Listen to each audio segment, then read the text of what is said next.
Hi అందరికీ. Summer కాబట్టి ఇంట్లో ప్రతి ఒక్కరూ వాటర్ మిలన్ తింటే బాడీకి సలవ చేస్తుంది, వాటర్ క్వాంటిటీ పెరుగుతుంది అంటారు. కానీ దాంతో చట్నీ కూడా చేయొచ్చని ఎంతమందికి తెలుసు? ఈరోజు నేనైతే మా ఇంట్లో వాటర్ మిలన్ చట్నీ చేసిన. అంటే ఒక వారం రోజుల వరకు నిల్వ ఉంటుంది. నిల్వ చట్నీ, నిల్వ పచ్చడి చేసిన నేనైతే. ఫస్ట్ వాటర్ మిలన్ తీసుకొని సగం కట్ చేసుకొని అది రెడ్ కలర్ దంతా తీసి పక్కకెడితే మా పిల్లలు మంచిగా తినచ్చు. తర్వాత దాన్ని తొక్క ఉంటుంది కదా, అది చిన్న చిన్న కట్ చేసుకొని అందులో ఐదే ఐటమ్స్ అండి. ఇందులో కారము, పసుపు, ఉప్పు, అల్లం వెల్లిగడ్డ, ఒక 2 నిమ్మకాయ పిండుకొని కలుపుకున్న మంచిగా. అవి మంచిగా ఉప్పు కారం బాగా ముక్కలకు పట్టేంత వరకు కలుపుకొని తర్వాత పోపు వేసుకున్న.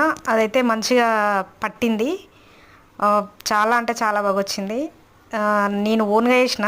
అంటే మనం దోసకాయ చట్నీ పెడతాము, టమాటా చట్నీ పెడతాము, ఈ వాటర్ మిలన్ తింటాము, మళ్ళీ చట్నీ ఎందుకు పెట్టొద్దు అనేసి పెట్టిన. నేనైతే నా ఓన్ ఐడియా ఇది మాత్రము.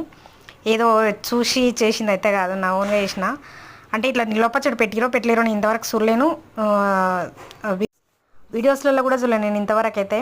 చాలా అంటే చాలా బాగా వచ్చింది. డౌట్ లేకుండా పెట్టాలనుకున్న వాళ్ళు, తను తినాలని అనుకున్న వాళ్ళు ఈజీగా పెట్టుకోవచ్చు, ఈజీగా తినవచ్చు, సింపుల్గా అయిపోతుంది.